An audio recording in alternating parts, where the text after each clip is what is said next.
going on to the next question. My friend hit his head in a car accident last week. He seemed fine at first, but now he's forgetting things and has bad headaches. Could this be a delayed effect of a brain injury? Does he need further tests?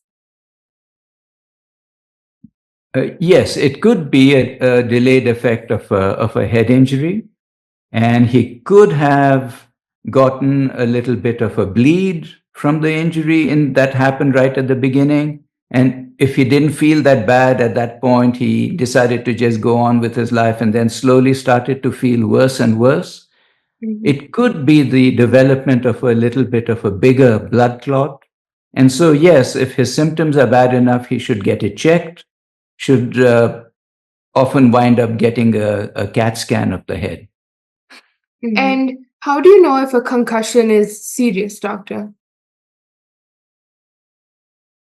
So generally, if the definition currently of a concussion is an injury that results in transient, meaning short-term alteration in level of consciousness, meaning somebody just gets shocked or stunned, or they're not themselves for a little bit, and then they return to normal.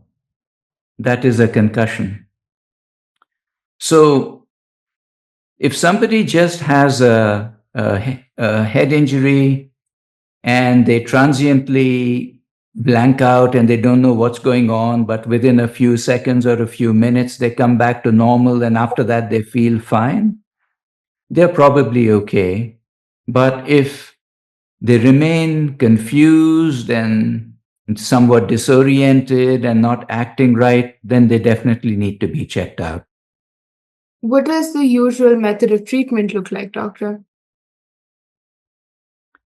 So a good neurological exam to begin with, normally that they would probably go to either their family doctor, to the emergency room, a casualty as they call it in India, and get evaluated. And if they have any neurological signs, they wind up getting a CAT scan of the head.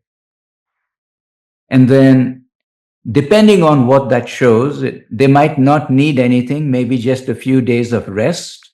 On the other hand, if it shows something more serious, then they might need to see a neurologist or a neurosurgeon. And doctor, can brain injuries cause permanent damage? Is that very common? Can what?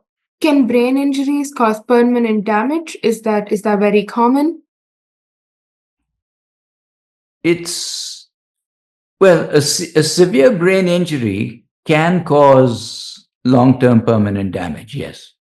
And what does the damage usually look like? What are the aspects or skills that get affected first or more severely? Again, just like in brain tumors, it's hard to generalize because it depends on which part of the brain has been injured the most. But I would say the most common complaints after head injury is persistent headaches and personality changes that the family usually complains of. The patients themselves don't really know it very well, but the families can say, after he had this injury, he doesn't quite act like he used to, that kind of thing. And how long does it usually take to recover from brain injury? I understand that these are very generalized questions, and I know most of them are based on severity, but what is the most common case, doctor? From days to weeks. And in very severe brain injuries, they might be permanently disabled. And what is the immediate effective thing that you do if somebody comes in with a head trauma? They would get neurological evaluation and at least a CAT scan of the head. And then depending on what that shows would determine the next parts of the treatment. Thank you so much for breaking that down for us, doctor.